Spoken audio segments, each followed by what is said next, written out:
Hello friends, welcome to day trader Telugu and good evening. Sensex 103 points fall అయి 80,502 దగ్గర close అయితే Nifty 22 points down అయి 24,509 దగ్గర క్లోజ్ అయింది. వెరస్ బ్యాంక్ నిఫ్టీ 15 పాయింట్స్ గెయిన్ అయి 52,280 దగ్గర క్లోజ్ అయింది. ఫ్రెండ్స్, ఇవాల్టి వీడియోలో చాలా ఇంపార్టెంట్ అనాలిసిస్, ఇప్పుడు మార్కెట్ అనాలిసిస్ ఉంటుందా both for investors and traders, అందులో చాలా ఇంపార్టెంట్ డేటాని షేర్ చేయబోతున్నాను. అండ్ దీని తర్వాత రేపు బడ్జెట్ జరగబోతుంది కదా, మార్నింగ్ ఎప్పుడు అసలు బడ్జెట్ స్టార్ట్ అవుతుంది, ఎప్పుడు ఏ సెక్టార్స్ గురించి మాట్లాడతారు అండ్ దేనికి మార్కెట్ ఎగ్జైట్ అవుతుంది, విక్స్ ఎలా ఉంటుంది, ఆప్షన్ ట్రేడింగ్ చేస్తున్న వాళ్ళు, ఎఫ్ఎన్ఓ చేస్తున్న వాళ్ళు, ఇన్వెస్టర్స్ ఏవేవి ఎప్పుడు గమనించాలి అండ్ దేనికి మార్కెట్ రియాక్ట్ అయితే బిగ్ ఇంపాక్ట్ ఉంటుంది అండ్ దేనికి స్మాల్ ఇంపాక్ట్, టెంపరీ ఇంపాక్ట్ ఉంటుంది. మొత్తం బడ్జెట్ అనాలిసిస్, మార్కెట్ అనాలిసిస్ అయిపోయిన వెంటనే వచ్చే అప్డేట్ లో ఉంటాయి. వీలైతే 1.5x ఆర్ 2x స్పీడ్ లో పెట్టుకొని చూడండి, కానీ లెంత్ ఎక్కువ ఉందని అవాయిడ్ చేయొద్దు. ఇక మన మార్కెట్స్ విషయానికి వస్తే హెచ్డిఎఫ్సి బ్యాంక్ ఒక పక్క నుంచి మార్కెట్ ని స్ట్రాంగ్ గా పైకి లాగుదామని చూస్తుంటే, రిలయన్స్ ఇండస్ట్రీస్ ఇంకొక పక్క నుంచి మార్కెట్ ని స్ట్రాంగ్ గా కిందకి లాగింది. రెండింటిని పక్కన తీసి చూస్తే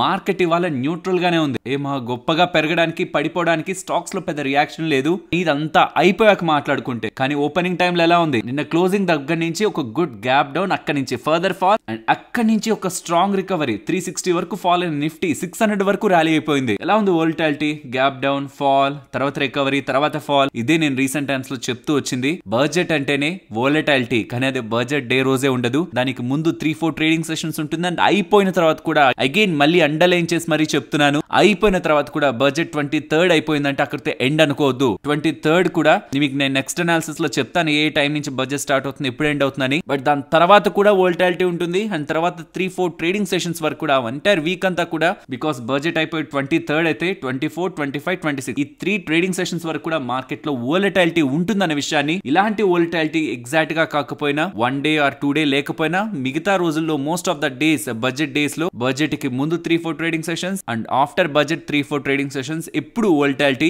ఎక్కువగానే ఉంటుంది అండ్ ప్రెసెంట్ ఇదే మీరు గమనిస్తున్నారు కూడా. అండ్ ఇన్వెస్టర్స్ గురించి మాట్లాడే ముందు ట్రేడర్స్ గురించి ఒక ఇంపార్టెంట్ డేటా పాయింట్ ని షేర్ చేయాలి. మీకు తెలుసు, చాలా టైం బ్యాక్ నిర్మలా సీతారామన్ గారు ఎఫ్ఎన్ఓ ట్రేడింగ్ రిలేటెడ్ గా మాట్లాడారు. ఎఫ్ఎన్ఓ ట్రేడింగ్ ఓవర్ గా ఉంది, అంత ఉండాల్సింది కాదు. దీని రిలేటెడ్ గా సెబీ కానీ రెగ్యులేటర్స్ కానీ ఏం చేయాలో వాళ్ళు స్టెప్స్ తీసుకుంటారనేలా నిర్మలా సీతారామన్ గారు చెప్పారు.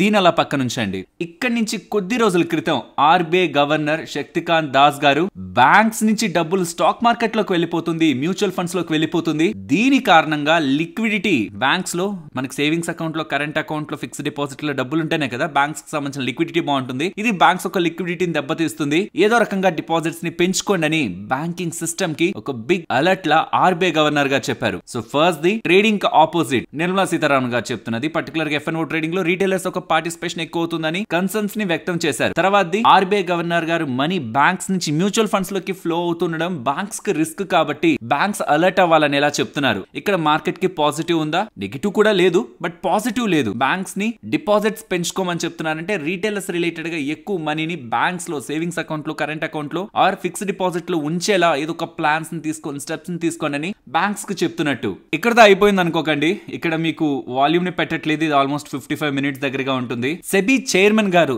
రీసెంట్ గా ఇచ్చిన స్పీచ్ లో ఎఫ్ఎన్ఓ ట్రేడింగ్ రిలేటెడ్ గా తను మాట్లాడిన మాటలు ఏంటంటే, ప్రెసెంట్ ఎఫ్ఎన్ఓ ట్రేడింగ్ ఏ స్టేజ్ కి వెళ్ళిందంటే ఇప్పుడు రెగ్యులేటర్స్ గా మేము దాని సైడ్ ఫోకస్ చేయాల్సి వస్తుంది. 2 రకాలుగా మాకు కన్సర్న్స్ ఉన్నాయి. మొదటిది, అసలు ఎందుకైనా స్టాక్ మార్కెట్స్ ఉన్నది, స్టాక్ మార్కెట్స్ లో స్పెక్యులేషన్ చేసుకుంటూ ఇలా పెరుగుతుంది పడుతుంది అనుకుంటూ స్పెక్యులేటెడ్ గా ఉండడానికైనా మార్కెట్స్ ఉన్నది. బికాస్ అదే యాక్టివిటీ ఎక్కువగా ఉంది కాబట్టి మన మార్కెట్స్ ఉంటున్నది క్యాపిటల్ క్రియేషన్ కోసమా, స్పెక్యులేషన్ కోసమా అనే ఒక క్వశ్చన్ మార్క్స్ లోకి మేము వెళ్తున్నామని. రెండవది, హౌస్ హోల్డ్ సేవింగ్స్ స్పెక్యులేషన్ లోకే ఎక్కువ వెళ్ళిపోతుండడం కారణంగా ఇది ఇప్పుడు ఒక మైక్రో ఇష్యూ కాదు, లైక్ ఏదో స్టాక్ మార్కెట్ కి రిలేట్ చేసి ఆపేద్దాం అనేది కాదు. మ్యాక్రో ఎకనామిక్ పిక్చర్ లాగా ఎంటైర్ రీటైలర్స్ ఒక డబ్బులంతా స్పెక్యులేషన్ లోకే వెళ్ళిపోతూ ఉండడం కూడా, వాళ్ళ హౌస్ హోల్డ్ సేవింగ్స్ ని కూడా స్పెక్యులేటెడ్ గా వెళ్ళిపోతూ ఉండడం కూడా మాకు ఒక మ్యాక్రో ఎకనామిక్ పిక్చర్ లాగా కూడా కనిపిస్తుందని సెబీ వాళ్ళు స్టేట్మెంట్స్ చేస్తూ ఉండడం. నేను గతంలో కూడా చాలా సార్లు సెబీ రిలేటెడ్ గా వస్తున్న థింగ్స్ గురించి టైం టు టైం చెప్తూనే వస్తున్నాం. సో సెబీ సైడ్ నుంచి రీటైలర్స్ ఒక పార్టిసిపేషన్ ఎక్కువైపోతుంది అన్న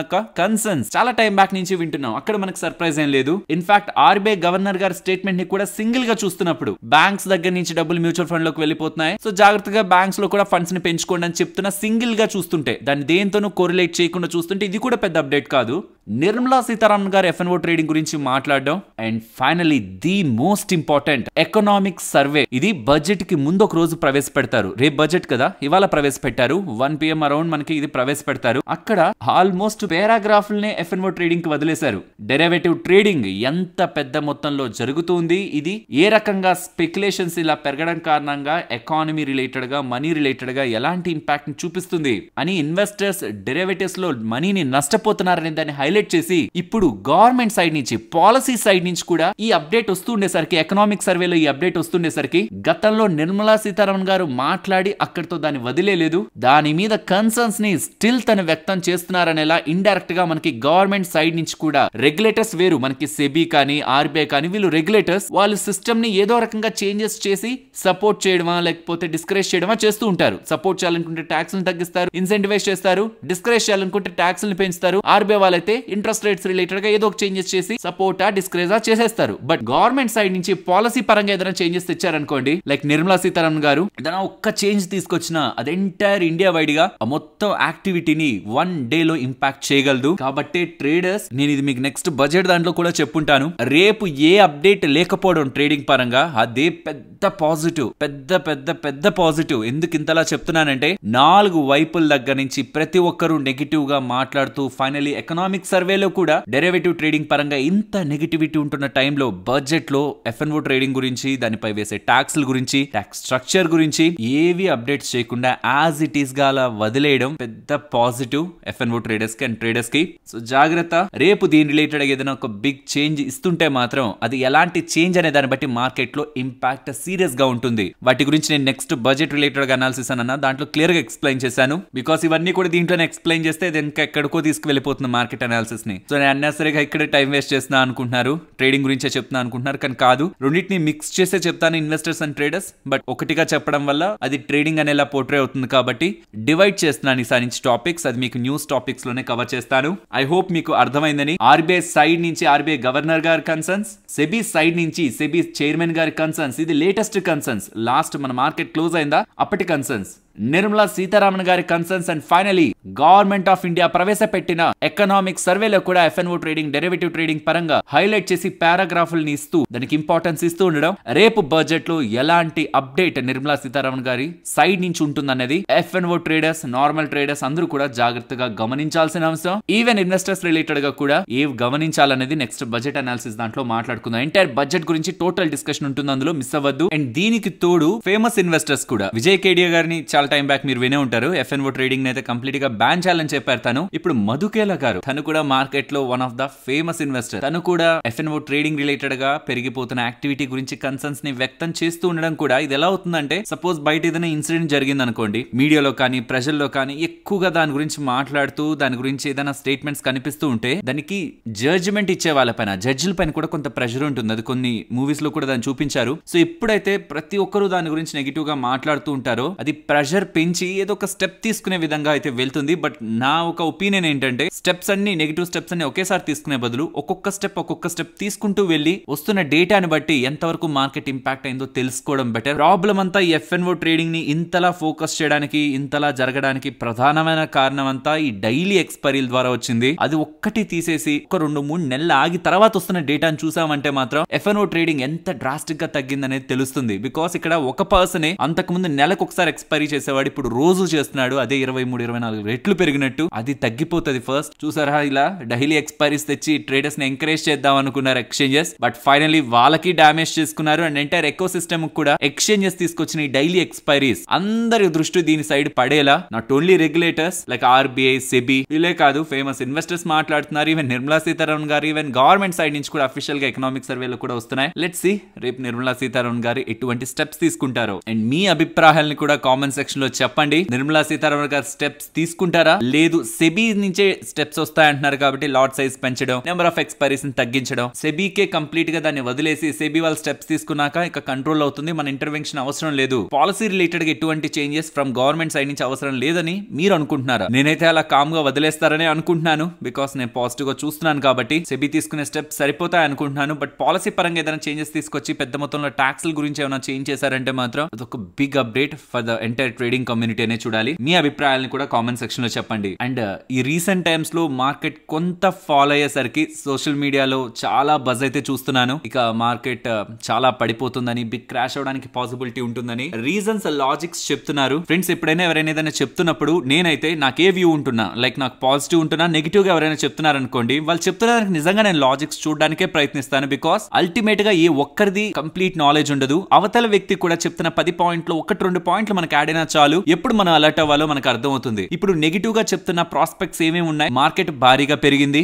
ఫస్ట్ థింగ్. అండ్ బడ్జెట్ లో ఏ మాత్రం కొంచెం డిసప్పాయింట్మెంట్ వచ్చినా స్టాక్ మార్కెట్ లో బిగ్ ఫాల్ ఉండే ఛాన్సెస్ ఉన్నాయి. ఈవెన్ బడ్జెట్ లో ఏ అప్డేట్ రాకపోతున్నా ఇంత పెరిగిన మార్కెట్ ఓవర్ వాల్యుయేషన్ లో ఉంది కాబట్టి ఫ్రెష్ మనీ ఎక్కువగా రాదు. దేర్ బై కన్సల్టేషన్ టైం ప్రకారమైన స్టాక్స్ ప్రైజెస్ ప్రకారమైన కన్సల్టేషన్ జరుగుతుందనేలా మనకు అప్డేట్స్ అయితే కనిపిస్తున్నాయి. దీని కారణంగా మార్కెట్స్ పడుతుంది కాబట్టి ఇప్పుడు ఇన్వెస్టర్స్ అలర్ట్ గా ఉండాలి, ఆర్ ట్రేడర్స్ కూడా జాగ్రత్తగా ఉండాలనేలా నాకు ట్విట్టర్ లో కనిపిస్తున్న మోస్ట్ ఆఫ్ ద అలర్ట్స్ అన్ని కూడా దీని మీదే కనిపిస్తున్నాయి. నేను కంప్లీట్ గా యాక్సెప్ట్ చేస్తాను, అది 100% ఫ్యాక్ట్సే. కానీ దీనికి రీటైలర్స్ భయపడి స్టాక్ మార్కెట్ నుంచి డబ్బులు తీసేశారనుకోండి, ఇఫ్ అది జరగకుండా ఇంకొకలా మార్కెట్ జరిగి, ఎందుకు ఇంకొకలా జరగడానికి పాసిబిలిటీ కూడా ఉందంటే ఇక్కడ మీరు స్క్రీన్ పైన గమనించండి. ఇవన్నీ కూడా ఇండియన్ మ్యూచువల్ ఫండ్ మార్కెట్ లో ఉంటున్న బిగ్ ప్లేయర్స్, బిగ్ ఏఎంసీస్. అందులో ఫిబ్రవరి ఆర్ ఈ ఇయర్ స్టార్టింగ్ జనవరికి వాళ్ళు ఉంటున్న క్యాష్ పొజిషన్స్ ఎంతెంత క్యాష్ ని హోల్డ్ చేస్తున్నారు ఇక్కడ పర్సెంటేజ్ వైజ్ గా మీరు గమనించవచ్చు. ఇది January, February, March, April, May, June, recent month, last month కి వాళ్ళ క్యాష్ పొజిషన్స్ ఎక్కడికి వెళ్ళాయో చూడొచ్చు. అందులో పరాగ్ పరీక్ వాళ్ళకి సంబంధించింది PPFAS మ్యూచువల్ ఫండ్ కి సంబంధించింది చూడండి. ఒకప్పుడు 11.68% క్యాష్ ఉండేది కాస్త ఇప్పుడు 15.21% ఉంది. మొత్తం లెక్కేస్తే ఇప్పుడు ఎంత క్యాష్ ఉంది మ్యూచువల్ ఫండ్స్ దగ్గర అంటే 1,25,000 కోట్లు క్యాష్ రూపంలో పక్కన పెట్టుకున్నారు. ఇయర్ స్టార్టింగ్ లో 95,000 కోట్లు. సో టైం టు టైం నెలలు గడిచే కొద్దీ వాళ్ళు కాషియస్ అయ్యారా లేదా? మ్యూచువల్ ఫండ్స్ మార్కెట్ పడితే కొందామనే కదా డబ్బుల్ని కొంచెం ఎక్కువ పక్కన పెట్టుంటారు. ఈ పాయింట్ ఇలా గుర్తుంచుకోండి ఫస్ట్ థింగ్. రెండవది, నేను గతంలో కూడా ఈ డేటా చూపించే చెప్పాను మీకు. FIS చాలా పెద్ద మొత్తంలో మార్కెట్స్ నుంచి డబ్బులు తీసుకువెళ్లారు. రీసెంట్ టైమ్స్ లో వాళ్ళు మార్కెట్ లోకి డబ్బులు తీసుకొస్తున్నారు. ఇది కూడా పక్కన ఉంచండి. దీంతో పాటు రీటైలర్స్ నెల ఎంత పెద్ద మొత్తంలో SIPs చేస్తున్నారు? సుమారుగా 20,000 కోట్లకి దగ్గరగా. అండ్ దీంతో పాటు మనం మ్యూచువల్ ఫండ్స్ లోనే క్యాష్ పొజిషన్స్ ని చూస్తున్నాం. బట్ PMS లు ఉన్నాయి, పోర్ట్ఫోలియో మేనేజ్మెంట్ సర్వీసెస్ నుంచే చాలా సంస్థలు ఉన్నాయి. దీంతో పాటు ఆల్టర్నేట్ ఇన్వెస్ట్మెంట్ ఫండ్స్ ఉన్నాయి. ఇంకా చాలా various types of investment related to equity markets ఉంది. అందులోనూ మినిమం ఒక 5%, నేను 10% 15% కాదు, 5% క్యాష్ పక్కన ఉందని అక్కడ కూడా ఒక 50,000 crore దగ్గరగా మనీ ఈక్విటీ మార్కెట్స్ నుంచి పక్కన ఉంది. సో రీటైలర్స్ తప్పించి ఇన్స్టిట్యూషన్స్ అంతా కూడా అలర్ట్ అయ్యారు. ఎక్సెప్ట్ రీటైలర్స్, ఇన్స్టిట్యూషన్స్ మొత్తం కూడా అలర్ట్ అయ్యారు. కాబట్టి వాళ్ళ క్యాష్ పొజిషన్స్ ని పెంచుకున్నారు. ఈ పాయింట్ లో బడ్జెట్ లో కానీ బిగ్ నెగటివ్ సర్ప్రైజ్ రాకుండా బడ్జెట్ కూల్ గా పాస్ ఆన్ అయిపోతే ఈవెన్ వాల్యుయేషన్ పరంగా మార్కెట్ లో ఎక్కడైనా కరెక్షన్ వస్తున్నా ఆపర్చునిటీ ఉంటున్న సెక్టార్ లోకి మనీ ఫ్లో అవుతుందే కానీ ఎంటైర్ మార్కెట్ డ్రాడౌన్ అయిపోతుందని అయితే నేను అనుకోవట్లేదు. ఇక్కడ నా వ్యూ ని మీరు జాగ్రత్తగా గమనించాలి. ఆల్రెడీ ఒక 100-200% పెరిగిన స్టాక్ ఇంకొక 100-200% అంత ఈజీగా పెరగదు. కానీ ఇతర సెక్టార్స్ ఉంటాయి, అండర్ వాల్యూడ్ గా పెద్ద గ్రోత్ లేకుండా ఉన్న సెక్టార్స్ ఉంటాయి. అందులో ఉన్న స్టాక్స్ పెరిగే ఛాన్సెస్ ఉంటాయి. నేను ఓవరాల్ మార్కెట్ గురించి మాట్లాడుతున్నాను, స్పెసిఫిక్ స్టాక్స్ ఆర్ సెక్టార్స్ గురించి కాదు. బికాస్ క్యాష్ ఐడియల్ గా ఉంది కాబట్టి చాలా వరకు ఇన్స్టిట్యూషనల్ ప్లేయర్స్ ది మార్కెట్ లో ఏ మాత్రం డిప్ వస్తున్నా ఎక్కడైతే వాల్యూ ఉందని పెద్ద ఇన్వెస్టర్స్ అనుకుంటుంటారో దాంట్లోకి మనీ ఫ్లో అవుతుంది. అది ఓవరాల్ మార్కెట్ ని, ఓవరాల్ స్టాక్ మార్కెట్ ని స్టెబిలైజ్ చేస్తుంది. కాబట్టి నేను మీకు గతంలో కూడా చాలా సార్లు చెప్పింది, ఓవర్ వాల్యూడ్ అయిపోయాయి అనుకుంటున్న స్టాక్స్ నుంచి కొంత మనీని అండర్ వాల్యూడ్ అనుకుంటున్న కంపెనీస్ లోకి, ఆర్ ఓవర్ గా స్ట్రెచ్ అయిపోయింది సెక్టారే ఓవర్ గా పెరిగిపోయింది అనుకుంటే అండర్ వాల్యూడ్ గా పెద్దగా మార్కెట్ ఫోకస్ చేయకుండా రిటర్న్స్ ని డెలివర్ చేయకుండా రీసెంట్ టైమ్స్ లో ఎర్నింగ్స్ బాటమ్ అవుట్ అయి రికవర్ అవుతున్న సెక్టార్స్ ని ఫోకస్ చేయడం మాత్రమే మనం చేసుకుంటే చాలు. ఇలా పోర్ట్ఫోలియో అడ్జస్ట్మెంట్స్ ని, రీబ్యాలెన్సింగ్ ని స్మార్ట్ గా మనం ప్లే చేసుకుంటే మార్కెట్ లో ఈవెన్ పడుతున్నా పెద్దగా మనకి నెగిటివ్ ఇంపాక్ట్ ఉండదు. ఒకవేళ అలా పడకుండా మార్కెట్ పెరుగుతున్నా మనం రిగ్రెట్ అవ్వాల్సిన నీడే లేదు. సో ఇక్కడ నేను చెప్పాలనుకుంటుంది, నేను ఇవ్వాలనుకుంటున్న ఇంప్రెషన్ అంతా కూడా ఓవరాల్ మార్కెట్ ని బిగ్ నెగిటివ్ గా చూసే ఒక పరిస్థితుల్లో నెక్స్ట్ 1-2 years అయితే ప్రెసెంట్ మనం లేవనేది నా ఒపీనియన్. సెక్టార్ వైజ్ గా రొటేషన్ ఉండొచ్చు. ఓవరాల్ మార్కెట్ ఒకవేళ డిప్ అయినా 5% ఆర్ 10% డిప్ అయినా విత్ ఇన్ 6 months మళ్ళీ మార్కెట్ లో ఉంటున్న ఎగ్జిస్టింగ్ గా ఉంటున్న ఐడియల్ గా ఉంటున్న ఫండ్స్ అనేది స్ట్రెంత్ ని ఇస్తాయనేది నా ఒపీనియన్. సో ఈ లోపు మనం స్మార్ట్ గా ఇక్కడ ఇలా చేయొచ్చు, అక్కడ అలా చేయొచ్చు అనుకొని అన్నెసరీగా రాంగ్ స్టెప్స్ తీసుకోవడం కంటే క్వాలిటీ స్టాక్స్ ని టైం టు టైం ఫాల్ వచ్చిన ప్రతిసారి మన ఎంటైర్ క్యాపిటల్ ఒక 5 parts గా డివైడ్ చేసుకుని 20-20-20 మంచి సపోర్ట్ దగ్గర కొనుక్కోవడం, వాటి మీద ఫోకస్ చేస్తే మన ఎనర్జీ, మన టైం బెటర్ గా యూటిలైజ్ అవుతుంది for the long term. Next ఇది ఇన్వెస్టర్స్ కి చెప్తున్నాను. ఆల్రెడీ నిఫ్టీ ఇయర్ స్టార్టింగ్ నుంచి ఇప్పటి వరకు చూసిన ఒక 12% దగ్గరగా పెరిగింది. మిడ్ క్యాప్స్ అయితే ఇంకా 53% దగ్గరగా పెరిగాయి యాజ్ అన్ ఇండెక్స్ లెవెల్లో చెప్తున్నాను. అండ్ రేపు ఈవెంట్ ఉంది. ఈవెంట్ లో ఏదైనా బిగ్ సర్ప్రైజ్ కానీ షాక్ కానీ వచ్చిందంటే మాత్రం మార్కెట్ లో ఇమీడియట్ కరెక్షన్ ఆర్ ఫాల్ ఖచ్చితంగా ఉంటుంది. దానికి ప్రిపేర్డ్ గా ఉండండి. ఓవరాల్ మార్కెట్ ని లాంగ్ టర్మ్ లో పాజిటివ్ గా చూడడం ఎంత ఇంపార్టెంటో, టెంపరీగా ఈవెంట్స్ ఉన్నప్పుడు దాంట్లో నెగిటివ్ అవుట్కమ్ వస్తే ఖచ్చితంగా ఫాల్ ఉంటుందని యాక్సెప్ట్ చేయడం కూడా అంతే ఇంపార్టెంట్. అలా యాక్సెప్ట్ చేయలేమనుకుంటున్న వాళ్ళు ఎక్సెస్ మనీని మార్కెట్ లో ఉంచడం కాకుండా ఏదైనా డిప్ ఉంటే బై చేయడానికి కావాల్సిన క్యాష్ లెవెల్స్ ని కూడా ప్రాపర్ గా మెయింటైన్ చేసుకుంటే సడన్ గా ఫాల్ ఉన్నప్పుడు మీరు ఎక్కువగా సర్ప్రైజ్ అవ్వరు ఆర్ షాక్ కి గురవ్వరు. సో అలాంటి ఈవెంట్ ఒకటి ఉందని అయితే రేపు చెప్పాలనుకుంటున్నాను. మార్కెట్ ని బ్రేక్ చేయగలదు ఆర్ మేక్ కూడా చేయగలదు, స్ట్రాంగ్ గా కూడా తీసుకువెళ్ళగలదు. ఒకవేళ ఫాల్ అయిపోతే మీరు టెన్షన్ పడతారనుకుంటే స్టిల్ మీకు టైం ఉంది. రేపు మార్నింగ్ 11 o'clock వరకు కూడా మనకి ఏ బిగ్ సర్ప్రైజ్లు ఉండవు మార్కెట్ లో. అండ్ ఇన్ఫాక్ట్ ఇవాళ పోర్ట్ఫోలియో స్టాక్స్ కూడా mid and small cap space పరంగా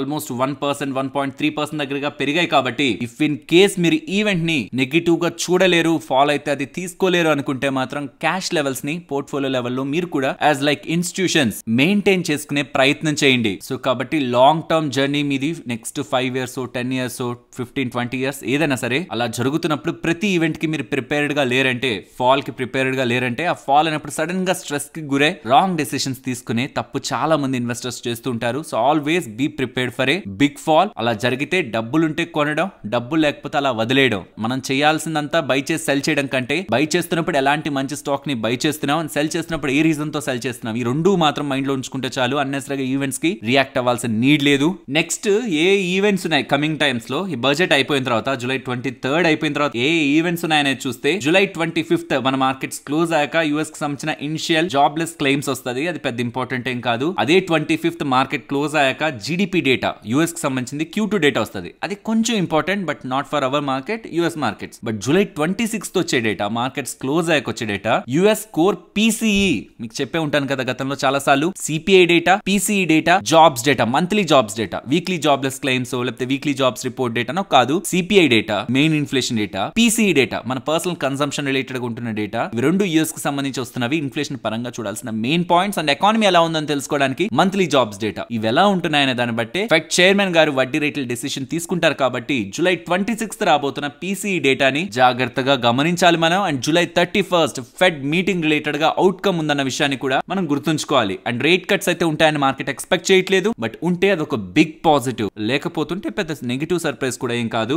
ఐ హోప్ ఈ వార్త కూడా మీకు తెలిసే ఉంటుంది. దీనికి ఏం ఫైనాన్షియల్ మార్కెట్స్ రియాక్ట్ అవ్వలేదు. యుఎస్ కి సంబంధించిన కరెంట్ ప్రెసిడెంట్ అయిన జో బైడెన్ గారు నెక్స్ట్ ప్రెసిడెన్షియల్ రేస్ లో తను ఉండట్లేదని, కమలా హ్యారిస్ ని తను సపోర్ట్ చేస్తున్నట్టు అప్డేట్స్ అయితే చేస్తున్నారు. అండ్ దీనికి డొనాల్డ్ ట్రంప్ గారు రియాక్షన్ గా బైడెన్ గారిని ఓడించడం కంటే కూడా కమలా హ్యారిస్ గారిని ఓడించడం చాలా ఈజీ అనే స్టేట్మెంట్ చేస్తున్నారు. ఇది గ్లోబల్ గా ఉంటున్న పొలిటికల్ అప్డేట్స్. ఇక్కడ ఎలా అయితే ఇండియన్ మార్కెట్స్ కి మన ఇండియన్ ఎలక్షన్స్, పార్లమెంట్ ఎలక్షన్స్ ఎంత ఇంపార్టెంట్ ప్రైమ్ మినిస్టర్ గారు ఎవరైనా తెలుసుకోవడానికి, బికాస్ నెక్స్ట్ పాలసీలు డిసైడ్ చేస్తుంది. కాబట్టి యుఎస్ కి సంబంధించి ఎవరు ప్రెసిడెంట్ అవబోతున్నారు అనేది కూడా వాళ్ళ పాలసీస్ ని అండ్ వాళ్ళ ఫ్యూచర్ గ్రోత్ టార్గెట్స్ ని ఫిక్స్ చేస్తుంది. కాబట్టి అది కూడా గ్లోబల్ మార్కెట్స్ ని ఇంపాక్ట్ చేస్తుంది. అండ్ కమింగ్ టు FIs, అనుకున్నాం కదా రీసెంట్ టైమ్స్ లో FIs గుడ్ గానే మన ఇండియన్ ఈక్విటీ మార్కెట్స్ లోకి మనీ తీసుకొస్తున్నారు. Thursday 5,400 crores, even Friday 1,500 crores దగ్గరగా డబ్బుల్ని ఇండియన్ ఈక్విటీ మార్కెట్స్ లోకి తీసుకొచ్చారు. అండ్ FIs ఒక పొజిషన్స్ కొంచెం కూల్ ఆఫ్ అవుతున్నాయి.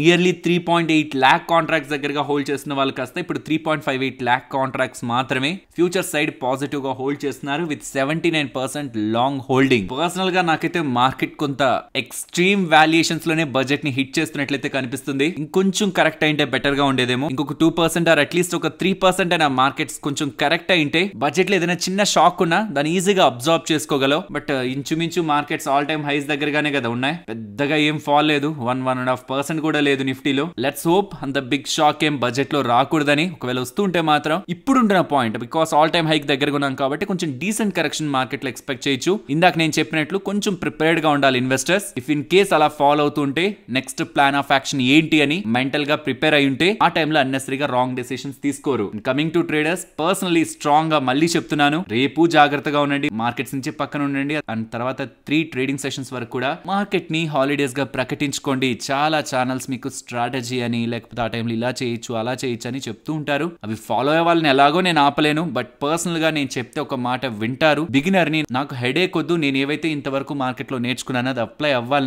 నన్ను స్ట్రెస్ పెట్టకూడదు, మార్కెట్ సర్ప్రైజ్ చేయకూడదు, షాక్లు ఇవ్వకూడదు అనుకుంటే మాత్రం అవాయిడ్. బడ్జెట్ తర్వాత 3 ట్రేడింగ్ సెషన్స్ వరకు కూడా అవాయిడ్ చేయండి. ఫ్రెండ్స్, ఇలా మార్కెట్ లో ఉంటున్న ఎంటైర్ డేటాను అనాలిసిస్ చేస్తూ వీడియోని ఇలా మీ ముందుకు తీసుకురావడానికి మేము పెట్టిన ఎఫర్ట్స్ మీకు వాల్యుబుల్ గా అనిపిస్తూ ఉంటే మన వీడియోని తప్పకుండా లైక్ చేయండి. ఫ్రెండ్స్, రేపు బడ్జెట్ రిలేటెడ్ గానే కంప్లీట్ ఫోకస్ ఉంటుంది కాబట్టి ట్రేడర్స్ అండ్ ఈవెన్ ఇన్వెస్టర్స్ రేపు మార్నింగ్ నుంచి ఎలా ప్లాన్ చేసుకోవాలన్న దాని రిలేటెడ్ గా ఇప్పుడు నేను మీకు డీటెయిల్డ్ గా ఎక్స్ప్లెయిన్ చేస్తాను. ఫస్ట్ థింగ్, మార్నింగ్ మనకి మార్కెట్ ఓపెన్ అయ్యే టైం కి అంటే 9:15 టైం కి ఏవి కూడా మనకి పెద్దగా అప్డేట్స్ ఏమి ఉండవు. ఎందుకంటే నిర్మలా సీతారామన్ గారి స్పీచ్ యూజువల్ గా మొదలయ్యేది 11 అరౌండ్. సో 10:45 10:30 నుంచి కొంత మనం అలర్ట్ అవుతూ 11 o'clock నుంచి నిర్మలా సీతారామన్ గారి స్పీచ్ కోసం అయితే మనం చూడొచ్చు. సరే, ఆ స్పీచ్ ఎంత వరకు ఉంటుంది? ఈవినింగ్ వరకు ఉంటుందా? లేదు. ఇక్కడ మీకు నేను స్క్రీన్ మీద ఒక ఇమేజ్ పెడుతున్నాను చూడండి. 2023లో 1 గంట 27 నిమిషాలు మాట్లాడారు. 2022లో 1 గంట 31 నిమిషాలు. అలాగే 2021లో కూడా 1 గంట 40 నిమిషాలు. ఇలా పోతూ వెళ్తే తను స్టార్ట్ చేసింది ఫస్ట్ 2019. అప్పుడైతే చాలా ఎక్కువ సేపు తీసుకున్నారు. స్టార్టింగ్ కదా, అప్పుడే ఫైనాన్స్ మినిస్టర్ అయ్యారు కాబట్టి మొదటి 2 టర్మ్స్ చాలా ఎక్కువసేపే మాట్లాడారు. తర్వాత స్లోగా టైం ని తగ్గిస్తూ రీసెంట్ గా 2024 ఫిబ్రవరిలో పెట్టారు కదా short budget. Vote on account అంటారు. అంటే నెక్స్ట్ ప్రభుత్వం ఎన్నిక అయ్యేంత వరకు, మనకి జూన్ లో ఎన్నికల ఫలితాలు అప్డేట్ అయ్యాయి కదా, ఆ ప్రభుత్వం ఏంటో తెలిసేంత వరకు చిన్న బడ్జెట్ ని ప్రవేశపెట్టారు. అప్పుడైతే ఏకంగా 58 నిమిషాలు అంటే లెస్ దాన్ 1 అవరే మాట్లాడారు. అలా చూస్తే 11 నుంచి in the worst case 1-2 o'clock లోపు మీకు రావాల్సిన అప్డేట్స్ అన్ని వచ్చేస్తాయి. ఎలాంటి అప్డేట్స్ వస్తాయి? నిర్మలా సీతారామన్ గారు మాట్లాడడం మొదలు పెట్టిన దగ్గర స్టార్టింగ్ ఎలాంటి క్యాపెక్స్ చేయబోతున్నారు, క్యాపిటల్ ఎక్స్పెండిచర్ ఎలా ఉండబోతుందని, రోడ్స్ గురించి ఖచ్చితంగా మాట్లాడతారు, రైల్వే గురించి ఖచ్చితంగా మాట్లాడతారు, ఇన్ఫ్రా గురించి ఖచ్చితంగా మాట్లాడతారు, అగ్రికల్చర్ రిలేటెడ్ గా కొన్నిటి గురించి అప్డేట్స్ చేస్తారు. ఫార్మర్స్ కి ఇస్తున్న సబ్సిడీస్ కానివ్వండి, గవర్నమెంట్ అలా ఫోకస్డ్ గా ఉంది ఫార్మింగ్ రిలేటెడ్ గాని కానివ్వండి, వాటి రిలేటెడ్ గా ఖచ్చితంగా ఉంటాయి. అండ్ ఉమెన్ గురించి కూడా ఖచ్చితంగా బీజేపీ ప్రభుత్వం ప్రతి బడ్జెట్ లోనూ మాట్లాడుతుంది. దానికి ప్రధానమైన కారణం అంటే ప్రభుత్వాలన్నీ ఉమెన్ మీద ఫోకస్ చేస్తాయి, బట్ వీళ్ళు కూడా లాజికల్ గా ఎందుకు ఉమెన్ గురించి ఎక్కువ మాట్లాడతారంటే వాళ్ళ ఓట్ బ్యాంక్ ఎప్పుడు ఉమెన్ దగ్గర ఎక్కువ ఉంటుంది. 2014లో ఉమెన్స్ వాళ్ళు వేసిన ఓట్లలో మొత్తం పోలైన దాంట్లో ఉమెన్ రిలేటెడ్ గా ఉంటున్న వీళ్ళ ఓట్ బ్యాంక్ 29% ఉంటే 2019 కి 36%. అండ్ రీసెంట్ గా ఓవరాల్ గా ఫలితాల్లో వాళ్ళు వీక్ అయినా ఉమెన్ రిలేటెడ్ ఉంటున్న వాళ్ళ ఓట్ బ్యాంక్ పోలేదు, 36% దగ్గరగా ఉంది. కాబట్టి మోస్ట్ ఆఫ్ ద స్కీమ్స్ ని మీరు గమనించండి, ఉమెన్ ఫోకస్డ్ గానే ఎక్కువ ఉంటాయి. కాబట్టి ఉమెన్ రిలేటెడ్ గా కూడా ఈసారి కొత్త స్కీమ్స్ ఉంటాయని ఊహాగానాలు కూడా ఉన్నాయి.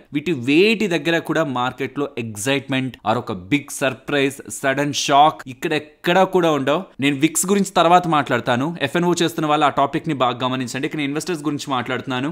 ఎప్పుడైతే ట్యాక్స్ గురించి మాట్లాడతారో, పర్సనల్ ట్యాక్స్ గురించి మాట్లాడలేదంటే ఏ చేంజెస్ లేనట్టే. మాట్లాడుతుంటే మాత్రం ఏదైనా చిన్న చేంజెస్ ని తీసుకొస్తారా? లేదు. ఊహించని విధంగా ఏదైనా చేంజెస్ వస్తాయా? స్టార్టింగ్ లో ఎకనామిక్ సర్వే రిలేటెడ్ గా మాట్లాడుకున్న డేటా అండ్ రీసెంట్ గా RBI వాళ్ళు చెప్తున్నది అండ్ ఫైనాన్స్ మినిస్ట్రీ దగ్గర నుంచి వస్తున్న స్పెక్యులేషన్స్ కానీ, సెబీ రిలేటెడ్ గా వస్తున్న అప్డేట్స్ కానీ, వీటన్నిటిని కంబైన్ చేసి చూస్తుంటే పాజిటివ్ గా స్టాక్ మార్కెట్స్ ని ఎంకరేజ్ చేసేలాగా అప్డేట్స్ ఉంటాయని అయితే నేను పర్సనల్ గా అనుకోవట్లేదు. మేబీ నేను రాంగ్ అవ్వచ్చేమో, బట్ పర్సనల్ గా స్టాక్ మార్కెట్స్ ని ఎంకరేజ్ చేసేలాగా, ఇంకా పార్టిసిపేషన్ పెంచేలాగా ఉంటుందని అయితే అనుకోవట్లేదు. అలానే డిస్కరేజ్ చేస్తారని కూడా నేను అనుకోవట్లేదు. నేను అలా వదిలేస్తారనుకుంటున్నాను. ఇలా అనుకోవడం కూడా యాక్చువల్ గా పాజిటివ్ గా ఎక్స్పెక్ట్ చేయడమే. అలా వదిలేస్తారులే, ఏది చెయ్యర్లే, ఏ నెగిటివ్ కామెంట్ చెయ్యర్లే అనుకోవడమే చాలా పెద్ద పాజిటివ్ ఎక్స్పెక్టేషన్. ఎందుకంటే లాజికల్ గా మనలో మనమాట ఆల్రెడీ రీటైల్ పార్టిసిపేషన్ స్ట్రాంగ్ గానే ఉంది. ఇన్వెస్ట్మెంట్ సైడ్ కానీ, ట్రేడింగ్ సైడ్ కానీ అంతా బానే ఉంది. ఇంకెందుకు గవర్నమెంట్ ఇంటర్వ్యూన్ అయి ఇంకా పార్టిసిపేషన్ పెంచాలనుకుంటుంది. కాబట్టి అలా జరగదు ఎప్పటికీ.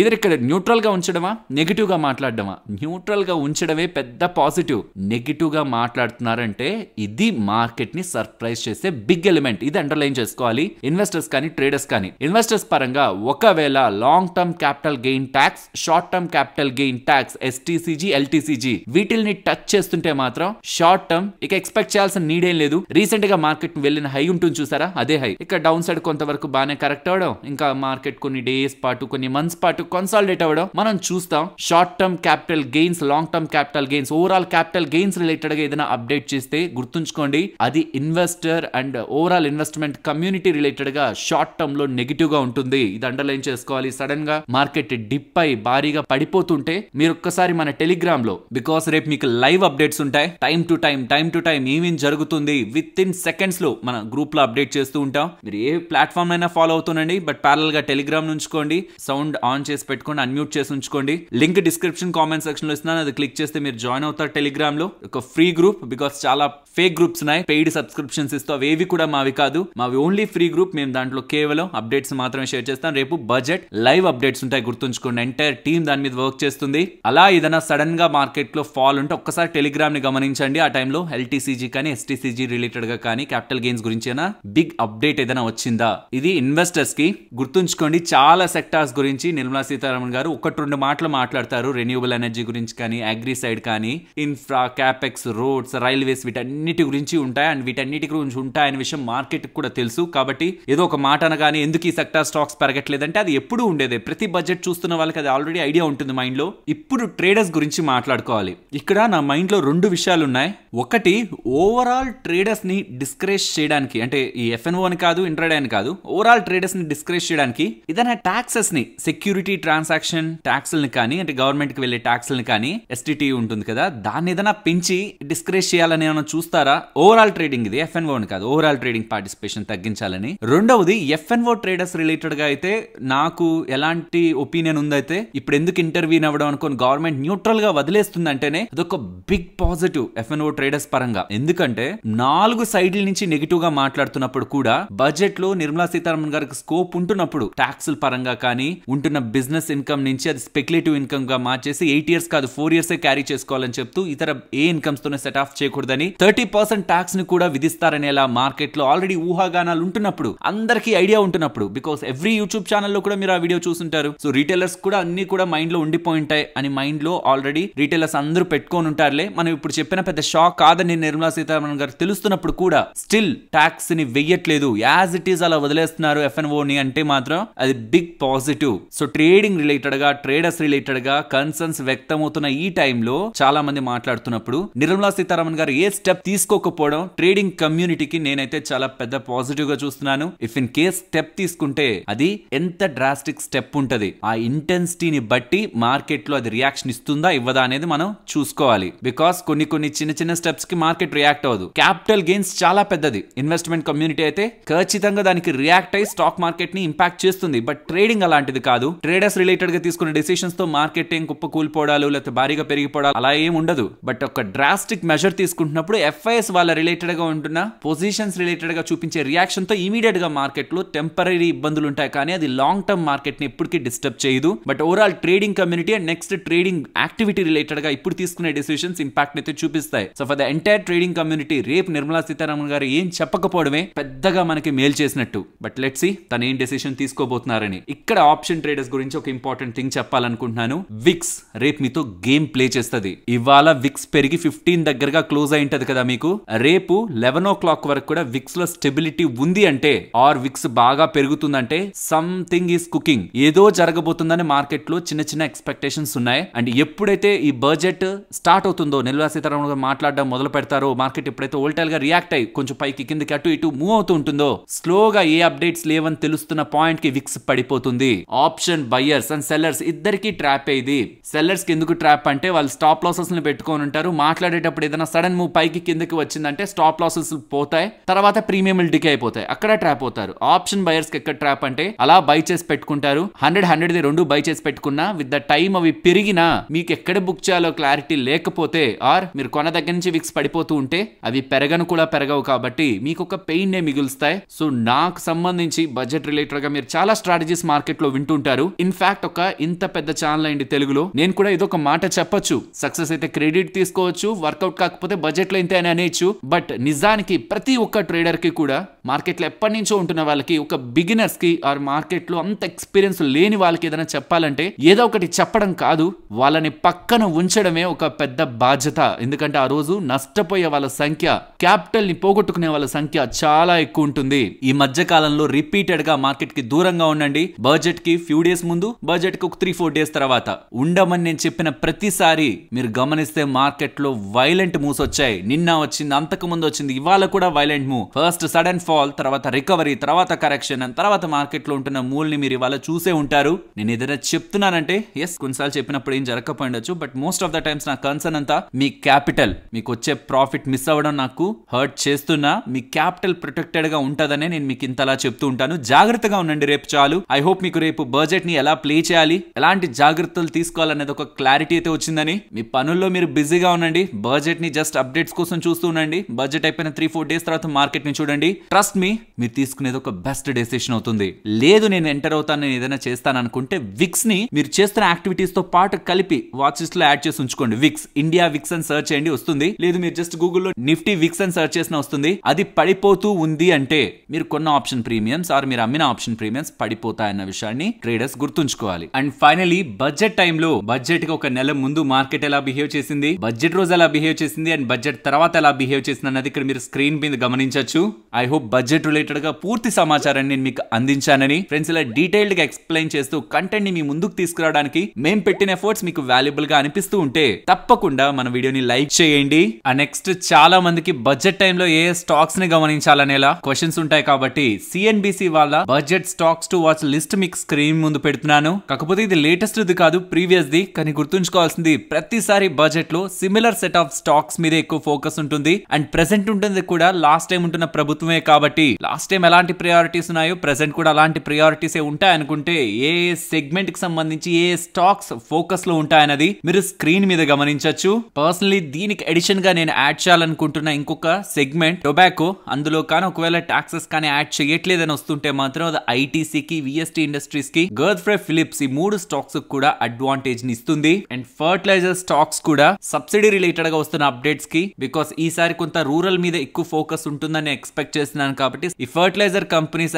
అగ్రో రిలేటెడ్ గా ఉంటున్న అప్డేట్స్ లో సబ్సిడీలు ఇవ్వడం కూడా ప్రధానమైనదే కాబట్టి ఎక్కువ సబ్సిడీలు ఇస్తున్నారనడం కూడా ఫర్టిలైజర్ స్టాక్స్ ని ఫోకస్ లో ఉంచుతాయి. అండ్ ఇన్కమ్ ట్యాక్స్ పరంగా ఏదైనా చేంజెస్ ని తీసుకొస్తే మాత్రం అది ఎఫ్ఎంసీజీ కంపెనీస్ కి, కన్స్యూమర్ గూడ్స్ సెల్ చేస్తున్న కంపెనీస్, రూరల్ మీద ఫోకస్ అయిన 2-వీలర్ కంపెనీస్, ఈవెన్ 4-వీలర్ కంపెనీస్ కూడా కస్టమర్ స్పెండింగ్ ఎక్కువ పెరిగితే ఎక్కడెక్కడైతే అడ్వాంటేజ్ ఉంటుందో వాటన్నిటికి కూడా బెనిఫిట్ అయితే ఈసారి మీకు కనిపిస్తున్న స్టాక్స్ లిస్ట్ లో కాకుండా అడిషనల్ గా ఉండే ఛాన్సెస్ ఉన్నాయి. బట్ మేజర్ ప్లే అంతా కూడా యూజువల్ గా బడ్జెట్ కి ముందు పెరిగిన స్టాక్స్ ఒక ప్రైజెస్ ని బట్టి చూస్తుంటే రైల్వే, డిఫెన్స్ అండ్ పవర్ ఈ మూడిటి పరంగానే మార్కెట్ స్ట్రాంగ్ ఎక్స్పెక్టేషన్స్ తో ఉంటున్నట్టయితే అర్థమవుతుంది. నెక్స్ట్ ఐటీసీ గురించి మాట్లాడుకోవాలి. మెక్వైర్ వాళ్ళు ఒక రోజు బడ్జెట్ కి ముందు ఐటీసీ రిలేటెడ్ గా ఓవర్ వెయిట్ రేటింగ్ ఇస్తూ టార్గెట్ 535 అని చెప్తున్నారు. వీళ్ళు టార్గెట్స్ చెప్తున్నారని అప్డేట్ చెప్పట్లేదు. దీంట్లో వీళ్ళు చేసిన అనాలిసిస్ ఇంట్రెస్టింగ్ గా ఉంది. ఇప్పటి వరకు హోటల్ బిజినెస్ డీమర్జర్ గురించి మార్కెట్ అయితే ఎక్స్పెక్ట్ చేసింది, అది అయిపోయింది, కంప్లీట్ అయిపోయింది. కొంతవరకు స్టేక్ వీళ్ళ దగ్గర పెట్టుకున్నారు, అది ఎండెడ్ టాపిక్. ఇక్కడ నుంచి అప్కమింగ్ టైమ్స్ లో వీళ్ళ రిలేటెడ్ గా ఎఫ్ఎంసీజీ బిజినెస్ డీమర్జర్ అనేది కార్డ్స్ పైకి వస్తుందని. అండ్ మోస్ట్ ఇంపార్టెంట్ గా ఇప్పటి వరకు నాన్ టొబాకో బిజినెస్ సిగరెట్స్ నుంచి వచ్చేది కాకుండా వీళ్ళకుంటున్న ఆపరేటింగ్ ప్రాఫిట్ ఎంత 20% కంటే తక్కువ కదా. అంటే వీళ్ళకు ఉండడానికి చాలా బిజినెస్లు ఉంటున్నా, టొబాకో, ఎఫ్ఎంసీజీ అని, పేపర్ బోర్డ్ అండ్ ప్యాకింగ్ అని, అగ్రి అని, ఐటీ అని, ఇలా చాలా డివిజన్స్ ఉంటున్నా 80% ఆఫ్ ద ఆపరేటింగ్ ప్రాఫిట్ వచ్చేది టొబాకో బిజినెస్ నుంచే. సో రిమైనింగ్ బిజినెస్ అన్ని కలిపి 20% కంటే తక్కువలోనే ఉంటాయి. వాటి ఆపరేటింగ్ ప్రాఫిట్ పెద్ద కాంట్రిబ్యూషన్ ఉండదు ఐటీసీకి. కానీ ఇక్కడ నుంచి నెక్స్ట్ 10 years లో ఈ 20% కాంట్రిబ్యూషన్ కాస్త 40% అవుతుందని, అండ్ ఈపీఎస్ కూడా 11% CAGR తో నాన్ టొబాకో బిజినెస్ నుంచి గ్రో అవుతుందని. అలా చూస్తూ వీళ్ళ non tobacco business FMCG business ని 45 times తో వీళ్ళు వాల్యూ చేస్తూ, అండ్ వీళ్ళ టొబాకో బిజినెస్ ని 20 times తో వాల్యూ చేస్తూ వీళ్ళు వాల్యుయేషన్ ని కడుతూ ఉంటే వీళ్ళకి next 1 year forward earning multiples లో చూసినప్పుడు 535 రూపీస్ పర్ షేర్ లో ఐటీసీ ఒక వాల్యూ షేర్ గా కనిపిస్తుందనేలా మెక్వైర్ వాళ్ళు అభిప్రాయపడుతూ వాళ్ళ రేటింగ్ అయితే ఐటీసీ రిలేటెడ్ గా ఇచ్చారు. అండ్ ఇంకొక ఇంపార్టెంట్ అప్డేట్ గురించి మాట్లాడుకోవాలి. బౌంటీ అని పేరు విన్నారా? ఈ రీసెంట్ గా కల్కి మూవీ వచ్చింది కదా, అందులో మీరు బౌంటీ అని వినుంటారు. బౌంటీ అంటే ఎవరినైనా పట్టుకుంటే ఇచ్చే రివార్డ్ అనుకుందాం, for the ease of understanding. WazirX related గా రీసెంట్ గా $230 మిలియన్ కు సంబంధించిన క్రిప్టో కరెన్సీస్ ని హ్యాక్ చేశారని విన్నాం కదా. ఈ హ్యాకర్స్ ని పట్టుకొని ఆ ఫండ్స్ ని మొత్తాన్ని వెనక్కి తీసుకొస్తే $24 మిలియన్. సో వెళ్లిపోయిన దాంట్లో 10% దగ్గరగా, ఇది నిజంగా చాలా పెద్దదే, $24 మిలియన్ దగ్గరగా మేము వాళ్ళకి పే చేస్తామని వైట్ హ్యాట్ హ్యాకర్స్ ని, బ్లాక్ చైన్ ఎక్స్పర్ట్స్ ని, సైబర్ సెక్యూరిటీ ఎక్స్పర్ట్స్ ని బౌంటీ ప్రోగ్రామ్ లో జాయిన్ అవ్వమని వాజిరెక్స్ వాళ్ళైతే అడుగుతూ ఉన్నారు. కర్ణాటక సైడ్ నుంచి ఈ మధ్య కొత్త అప్డేట్స్ అయితే కనిపిస్తూ ఉన్నాయి. ఈ మధ్య కాలంలో reservation, job reservation, that private job reservation related గా మీరు అప్డేట్స్ ని వినే ఉంటారు. ఇప్పుడు కొత్తగా ఐటీ ఎంప్లాయీస్ ని ఫోకస్ చేస్తూ 14 గంటలు ప్రతి రోజు, అలా చూస్తే వారానికి నియర్లీ 70 hours దగ్గరగా వర్క్ చేసే ప్రతిపాదనని కర్ణాటకలో తీసుకురావాలని ప్రయత్నిస్తున్నట్లు అప్డేట్స్ అయితే కనిపిస్తూ ఉన్నాయి. అండ్ దీనిపై అక్కడ ఉన్న employees union KITU, Karnataka state IT employees union వాళ్ళైతే ఇది అసలు కరెక్ట్ కాదనేలా వాళ్ళ అసహనాన్ని అయితే వ్యక్తం చేశారు. ఐటీ ఎంప్లాయీస్ అనే కాదు, చాలా వరకు ప్రైవేట్ సెక్టార్ లో ఉంటున్న ఎంప్లాయీస్ వాళ్ళు అనుకున్న టైం, వీళ్ళకి వీళ్ళకి చెప్పిన టైం కంటే ఇంకొంత ఎక్కువ టైమే వర్క్ చేస్తుంటారు. వాళ్ళకి దానికి అడిషనల్ గా ఇచ్చేదేం లేదు. కంపెనీ గ్రో అవుతుంటుంది. దాని రిలేటెడ్ గా వాటాని హోల్డ్ చేసిన ప్రమోటర్స్, వ్యవస్థాపకులు అందరూ గ్రో అవుతుంటారు. ఎంప్లాయీస్ కి ఇచ్చేది ఫైనల్లీ జీతం మాత్రమే. ఇప్పటికుంటున్న వర్క్ స్కెడ్యూలే వాళ్ళని చాలా టైట్ అండ్ బిజీ లైఫ్ లో వాళ్ళు నడుపుతూ ఉంటే ఇప్పుడు 14 hours పర్ డే వర్క్ అనేది మాత్రం ఇంకా వాళ్ళ పర్సనల్ లైఫ్, సోషల్ లైఫ్ లేకుండా చేసేస్తుంది. ఇంతకీ మీరు ఏ ప్రైవేట్ కంపెనీలైనా పనిచేస్తున్న వాళ్ళు మాత్రమే, గవర్నమెంట్ కాదు, ప్రైవేట్ కంపెనీలో పనిచేస్తున్న వాళ్ళు ఎక్కడ వర్క్ చేస్తున్నారు అండ్ మీ వర్కింగ్ టైం ఎంత, ఎన్ని అవర్స్, ఇది ఒక్కసారి చెప్పడానికి చూడండి. బికాస్ ఎక్కడెక్కడ ఎలాంటి వర్క్ అవర్స్ ఉన్నాయి, ఎంత వర్క్ టైం పర్ డే ఆ కంపెనీ ఎక్స్పెక్ట్ చేస్తుంది అన్నది మన సబ్స్క్రైబర్స్ కుంటున్న జాబ్స్ ద్వారా అర్థమవుతుంది. నెక్స్ట్ అనంతరాజ్ గురించి మాట్లాడుకోవాలి. క్లౌడ్ డేటా సెంటర్స్ రిలేటెడ్ గా బిజినెస్ చేసే వీళ్ళకి గూగుల్ వాళ్ళతో ఒక ఎంఓఈని కుదుర్చుకునే అవకాశం వచ్చిందని, ఈ ఎంఓఈలో భాగంగా వీళ్ళు డేటా సెంటర్స్ ఒక ఇన్ఫ్రాస్ట్రక్చర్ ని ప్రొవైడ్ చేస్తూ డేటా సెంటర్స్ కి కావాల్సిన మేనేజ్డ్ సర్వీసెస్ ని and cloud platform for various public and private enterprises కి అందిస్తారని అండ్ పొటెన్షియల్ కస్టమర్స్ కి ఇన్నోవేటివ్ టెక్నాలజికల్ సొల్యూషన్స్ ని అందిస్తారని, ఏఐ ఇన్ఫ్యూజ్డ్ సొల్యూషన్స్ కూడా for data infrastructure, productivity and security కోసం వీళ్ళు డెవలప్ చేయబోతున్నారనేలా అనంతరాజ్ లిమిటెడ్ వాళ్ళు ఎక్స్చేంజెస్ కి అప్డేట్ చేస్తున్నారు. నెక్స్ట్ ఫెనోటెక్స్ కెమికల్ గురించి మాట్లాడుకోవాలి. ఫ్రెండ్స్, ఇది అప్డేట్ తో పాటు దీని ఒక ఇంపార్టెన్స్ కూడా చెప్పాలనుకుంటున్నాను. ఇది రీసెంట్ టైమ్స్ లో మీరు ఎక్కువగా వింటుండే sectors like textile sector, water treatment sector, paint, construction, leather, ఈ ఇండస్ట్రీస్ కి సంబంధించిన స్పెషాలిటీ కెమికల్ బిజినెస్ లో వీళ్ళు ఉంటారు. ఇప్పుడు వీళ్ళు రిలేటెడ్ గా వస్తున్న అప్డేట్, ప్రిఫరెన్షియల్ అలాట్మెంట్ ద్వారా అండ్ కన్వర్టబుల్ వారెంట్స్ ని అలాట్ చేయడం ద్వారా 343 crore రేస్ చేస్తారంటున్నారు. స్టాక్ ఏ మాత్రం రియాక్ట్ అవ్వలేదు. స్టాక్ రియాక్ట్ అయితేనే కాదు కదా పట్టించుకోవాల్సింది, ఆ డబ్బులతో వీళ్ళు ఫర్దర్ గా బిజినెస్ రిలేటెడ్ గా ఏదైనా స్టెప్స్ తీసుకుంటారా? అండ్ ఆల్రెడీ వీళ్ళు క్యాటర్ చేస్తున్న ఇండస్ట్రీస్ పరంగా గుడ్ గ్రోత్ ఇండస్ట్రీస్ లెవెల్స్ లో కనిపిస్తూ ఉంది కాబట్టి లాస్ట్ 6 months నుంచి లాస్ట్ 1 year స్టాక్ రిలేటెడ్ గా 20% గ్రోత్. ఇన్ఫాక్ట్ ఇయర్ స్టార్టింగ్ నుంచి ఇప్పటి వరకు అయితే కొంత న్యూట్రల్ గానే స్టాక్ ఒక రేంజ్ లో మెయింటైన్ అవుతూ ఉంది కాబట్టి ఇన్ కమింగ్ టైమ్స్ వీళ్ళ నెంబర్స్ లో ఏదైనా ఇంప్రూవ్మెంట్ వస్తున్నా ఆర్ వీళ్ళు తీసుకోబోతున్న డెసిషన్స్ తో ఏదైనా అడ్వాంటేజ్ ఉంటుందనేలా మార్కెట్ కి అర్థం అవుతున్నా స్టాక్ రిలేటెడ్ గా అది ఇంపార్టెంట్ డేటాగా అయితే ఉంటుంది. సో నేను స్టార్టింగ్ లో చెప్పిన ఇండస్ట్రీస్ ని ట్రాక్ చేస్తున్న వాళ్ళు ఇండైరెక్ట్ గా త్రూ ఇదనే కాదు ఇంకొన్ని కంపెనీస్ కూడా ఉన్నాయి త్రూ ఈ స్పెషాలిటీ కెమికల్స్ ప్లే చేయాలనుకుంటున్నా. ఈ రీసెంట్ టైమ్స్ లో బాటమ్ అవుట్ అవుతున్న థీమ్ లా కనిపిస్తుంది కాబట్టి స్పెషాలిటీ కెమికల్ స్పేస్, దాన్ని మీ ఫ్రీ టైమ్ లో స్టడీ చేయడానికి అయితే ప్రయత్నించండి. నెక్స్ట్ హెచ్జీ ఇన్ఫ్రా గురించి మాట్లాడుకోవాలి. వీళ్ళకి ఈస్ట్ సెంట్రల్ రైల్వే వాళ్ళ దగ్గర నుంచి 709 crore విలువ చేసే order for construction of double line track related గా బీహార్ స్టేట్ లో వీళ్ళకి లభించింది. నెక్స్ట్ కేపీఐ గ్రీన్ ఎనర్జీ వీళ్ళకి 100 మెగావాట్ సోలార్ పవర్ ప్రాజెక్ట్ మహారాష్ట్రలో స్టార్ట్ చేయడానికి వీళ్ళకి ఆర్డర్ లభించినట్లు కేపీఐ గ్రీన్ ఎనర్జీ వాళ్ళు ఎక్స్చేంజెస్ కి అప్డేట్ చేస్తున్నారు. Next Mahindra and Mahindra SUV space లో వీళ్ళు ఎంత స్ట్రాంగ్ గా గ్రో అవుతున్నారు రీసెంట్ టైమ్స్ లో చూస్తున్నాం కదా. వీళ్ళు ఇప్పుడు కొత్తగా వీళ్ళ తార్ పోర్ట్ఫోలియోలకి తార్ రాక్స్ అని ఒక కొత్త బ్రాండ్ నేమ్ తో తార్ పోర్ట్ఫోలియోని స్ట్రెంథెన్ చేయడానికి, తార్ రిలేటెడ్ గా కూడా చాలా మంది ఫ్యాన్స్ ఉంటారు. ఇఫ్ ఇన్ కేస్ మీరు కూడా అయితే కామెంట్ సెక్షన్ లో చెప్పండి, కొంతమందికి నచ్చుతుందా కార్ అండ్ కొంతమందికి అది కంఫర్ట్ ఇవ్వదు అనుకుంటూ ఉంటారు. ఈ పోర్ట్ఫోలియో తార్ పోర్ట్ఫోలియోని ఇంకా స్ట్రెంథెన్ చేయడానికి తార్ రాక్స్ అనే ఒక కొత్త బ్రాండ్ ని తీసుకొచ్చినట్లయితే అప్డేట్ చేస్తున్నారు. అండ్ హెచ్డిఎఫ్సి లైఫ్ గురించి మాట్లాడుకోవాలి. ప్రీవియస్ గా వీళ్ళకి 4179 crore ట్యాక్స్ కట్టమని ఇన్కమ్ ట్యాక్స్ వాళ్ళ దగ్గర నుంచి డిమాండ్ నోటీస్ అయితే వచ్చింది. ఇప్పుడు దాన్ని రివైజ్ చేస్తూ అంత కట్టాల్సిన నీడ్ లేదు, 1868 crore కట్టండి చాలని ఇన్కమ్ ట్యాక్స్ వాళ్ళ దగ్గర నుంచి revised notice, tax demand notice వచ్చినట్లు హెచ్డిఎఫ్సి లైఫ్ వాళ్ళ ఎక్స్చేంజెస్ కి అప్డేట్ చేస్తున్నారు. నెక్స్ట్ టెక్నో ఎలక్ట్రిక్ గురించి మాట్లాడుకోవాలి. వీళ్ళు 1200 crore QIP ని లాంచ్ చేస్తారనేలా అప్డేట్స్ ఉన్నాయి కదా, అది కంప్లీట్ అయిందని. At the floor price 1440 rupees QIP ని సక్సెస్ఫుల్ గా టెక్నో ఎలక్ట్రిక్ వాళ్ళు 1200 crores కి రైజ్ చేశారనేలా అప్డేట్స్ అయితే కనిపిస్తూ ఉన్నాయి. నెక్స్ట్ ఈఎంఎస్ గురించి మాట్లాడుకోవాలి. వీళ్ళకి 140 crore విలువ చేసే ఆర్డర్ ఉత్తరాఖండ్ పవర్ కార్పొరేషన్ దగ్గర నుంచి లభించిందని, పవర్ డిస్ట్రిబ్యూట్ చేస్తున్నప్పుడు వస్తున్న ఇన్ఫ్రాస్ట్రక్చర్ లాస్ రిలేటెడ్ గా కావాల్సిన రిడక్షన్ వర్క్స్ కి వీళ్ళకి ఆర్డర్ లభించినట్లు వీళ్ళు ఎక్స్చేంజెస్ కి అప్డేట్ చేస్తున్నారు. నెక్స్ట్ ఐఆర్సిటిసి గురించి మాట్లాడుకోవాలి. ఐఆర్సిటిసిని స్కెడ్యూల్ బి నుంచి స్కెడ్యూల్ ఏ కి అప్గ్రేడ్ చేసినట్లు ఐఆర్సిటిసి వాళ్ళు చెప్తున్నారు. ఇందులో పెద్ద విషయం ఏముంది, స్కెడ్యూల్ ఏ అంటే central public sector enterprise CPSE లోకి అప్గ్రేడ్ అవుతున్నట్టు, from mini ratna PSU status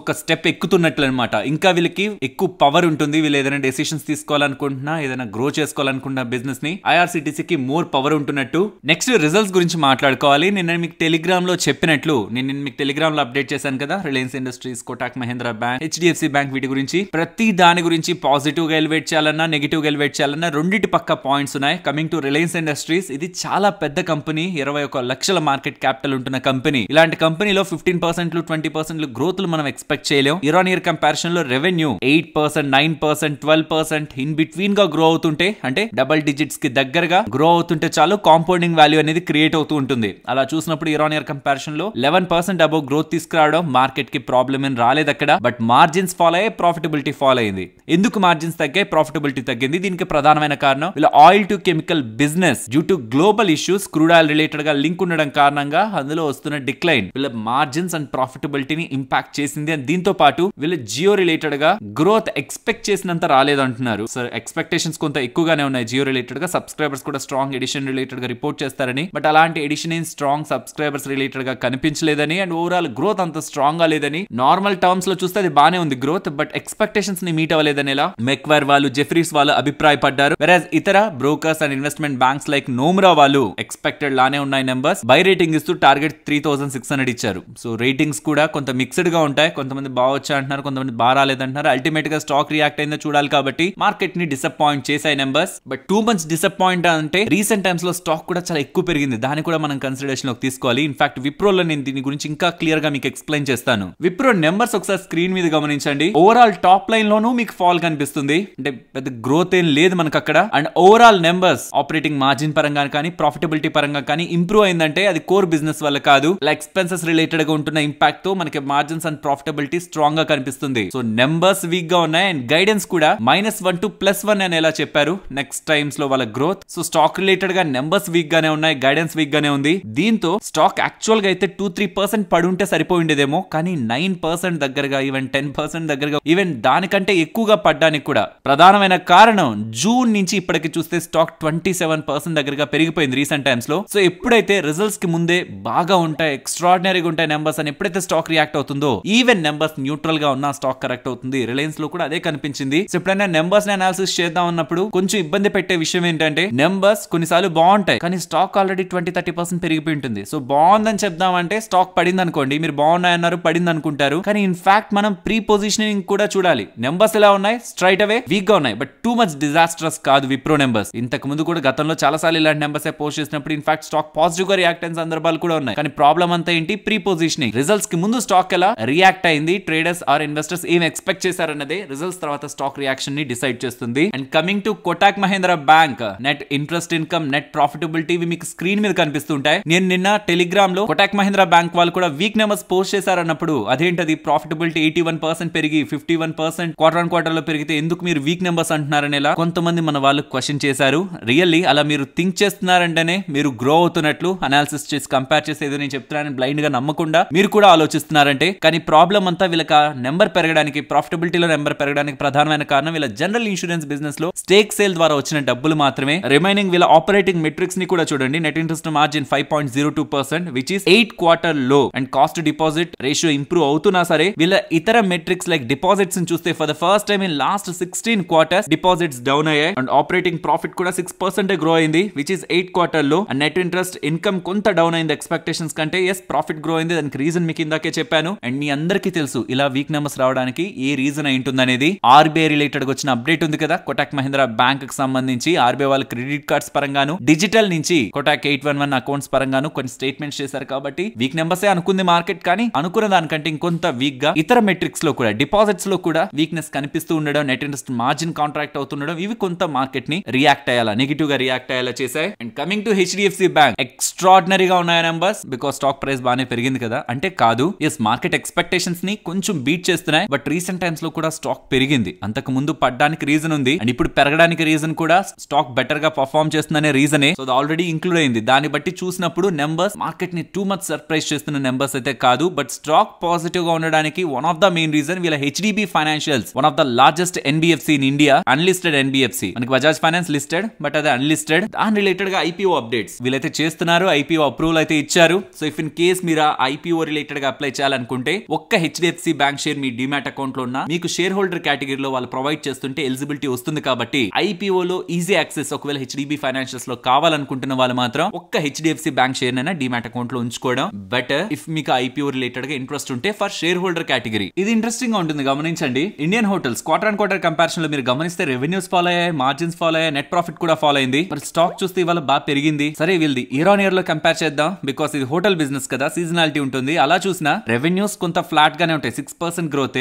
operating profit margins 1% improve అయింది, నెట్ ప్రాఫిట్ 10% ఇంప్రూవ్ అయింది. దీనికి కూడా స్టాక్ ఇంత మూవ్ అవ్వాల్సిన రీజన్ లేదు. కానీ ఇయర్ ఆన్ ఇయర్ కంపారిజన్ లో కూడా ఈసారి స్పెషల్ ఏంటి అంటే ఈసారి ఇయర్ ని లాస్ట్ ఇయర్ తో కంపేర్ చేస్తే ఈ చిన్న గ్రోత్ కూడా ఎందుకు పెద్దదిగా మనం చూడాలంటే ఈసారి హీట్ వేవ్ రిలేటెడ్ గా ఇంపాక్ట్ ఉంది. సరే ప్రతిసారి సమ్మర్ లో హీట్ వేవ్ అనుకుంటూ ఉంటాం, పక్కన పెడదాం. ఎలక్షన్స్, డ్యూ టు ఎలక్షన్స్ ఎవ్వరు కూడా వేరే వేరే ప్రాంతాలకు పోవాలి, టూర్స్ వేయాలి, ట్రిప్స్ వేయాలి అనేది ఏవి ఉండవు. And most of the weddings ఈసారి ఎలక్షన్స్ కారణంగా 25% దగ్గరగా ఈసారి తగ్గాయి. లాస్ట్ టైం తో కంపేర్ చేస్తుంటే తగ్గాయి. సో ఇలా చూసినప్పుడు ఇయర్ ఆన్ ఇయర్ కంపారిజన్ లో ఫ్లాట్ గా నెంబర్స్ రావడమే గొప్ప విషయం. అలాంటిది వీళ్ళు ఈ పర్సెంట్ మార్జిన్ లో రెవెన్యూని, ప్రాఫిటబిలిటీని గ్రో చేసుకుంటూ మార్జిన్స్ ని స్టేబుల్ గా కంటే బెటర్ గా మూవ్ చేసుకోగలుగుతుండడం ఇండియన్ హోటల్స్ పరంగా అనలిటికల్ గా మనం చూసుకోవాల్సిన ఇంపార్టెంట్ ప్రాస్పెక్ట్. దీంతో పాటు మేనేజ్మెంట్ దగ్గర నుంచి వస్తున్న కామెంటరీని కూడా మనం యాడ్ చేసుకుంటే full year guidance double digit growth తో గ్రో అవుతాం అని చెప్తున్నారు. సో ఇప్పటి వరకు బెటర్ గానే ఎక్స్పెక్టెడ్ కంటే పోస్ట్ చేశారు. అండ్ కమింగ్ టైమ్స్ లో కూడా కాన్ఫిడెన్స్ ని అలా స్ట్రాంగ్ గా వ్యక్తం చేస్తూ ఉండడం, ఎంటైర్ హోటల్ ఇండస్ట్రీ పరంగా ఉంటున్న డిమాండ్ ఇంకా స్లో డౌన్ అవ్వలేదు because of their management words లో ఉంటున్న స్ట్రెంత్ అని మనం అర్థం చేసుకోవచ్చు.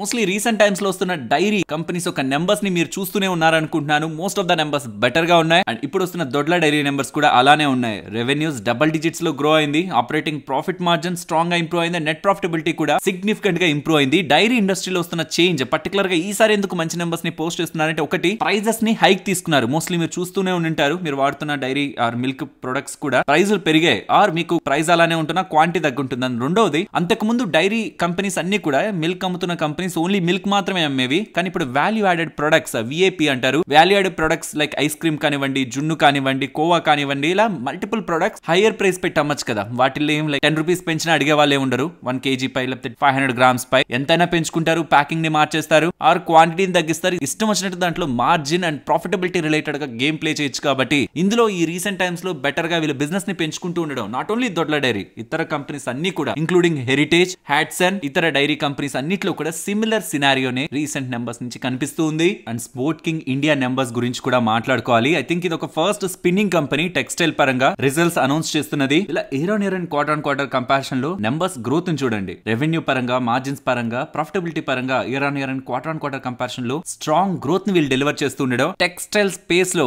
నెక్స్ట్ రాబోతున్న స్పిన్నింగ్ కంపెనీస్ రిలేటెడ్ గా కూడా పాజిటివ్ ఎక్స్పెక్టేషన్స్ అయితే ఉంచుతున్నాయి. లెట్స్ సీ ఈ టెక్స్టైల్ స్పేస్ ఇలానే సర్ప్రైజ్ చేస్తూ ఎంటైర్ ఇండస్ట్రీ పరంగా మంచి నెంబర్స్ ని పోస్ట్ చేస్తుందా లేదా అని. స్పోర్ట్ కింగ్ ఇండియా నెంబర్స్ మాత్రం బాగున్నాయి. నెక్స్ట్ నిఫ్టీ అలాగే bank Nifty support and resistance మాట్లాడుకుందాం. సపోర్ట్స్ ని ఇలా రెస్పెక్ట్ చేసి మళ్ళీ పెరగడానికి, మళ్ళీ పడుతున్నా సరే సపోర్ట్ దగ్గర రెస్పెక్ట్ చేయడానికి. రేపు ఉన్నది నార్మల్ ఈవెంట్ కాదు, బడ్జెట్ ఈవెంట్. సపోర్ట్స్, రెసిస్టెన్స్ ఏంటవి అని అడుగుతుంది బడ్జెట్. అవేవో నాకు తెలియదని చెప్తుంది. కాబట్టి చెప్తున్నాను, మీ లెవెల్స్, మీ అనాలిసిస్, మీ స్ట్రాటజీస్ ఏవైనా సరే వితౌట్ రిస్క్ రివార్డ్ ప్రాపర్ గా ఎక్కడ ఆపాలో మీకు తెలియకపోతే రేపు మిమ్మల్ని బిగ్ షాక్ కి గురి చేయొచ్చు. కాబట్టి నేను సపోర్ట్స్ అండ్ రెసిస్టెన్స్ చూపిస్తున్నాను, కానీ ఇది సపోర్ట్, ఇది రెసిస్టెన్స్ అని స్ట్రాంగ్ గా రేపటి ఈవెంట్ కోసం అయితే చెప్పట్లేదు. బట్ నార్మల్ గా 52,170 బ్రేక్ అయితే ఇవాళ వచ్చింది చూసారా. ఎగ్జాక్ట్ గా సపోర్ట్ తీసుకుంది కూడా 51,880 వరకు మనకి సపోర్ట్ ఉంది. అది బ్రేక్ అయి కానీ కిందకు వస్తుందంటే మాత్రం ఒక డీసెంట్ లెవెల్ నెక్స్ట్ ఉంటున్నది అయితే 51,250 మాత్రమే. అండ్ అప్ సైడ్ ఇక్కడ ఉంటున్న సపోర్ట్ తీసుకుంటూ ఫర్దర్ గా అప్ సైడ్ కి వెళ్తుంటే 52,570 అండ్ అబో 53,40 బ్యాంక్ నిఫ్టీ పరంగా. And coming to Nifty present ఉంటున్న దగ్గర నుంచి ఫర్దర్ గా ఫాలో అవుతుంటే 24,430 అండ్ బిలో 24,330.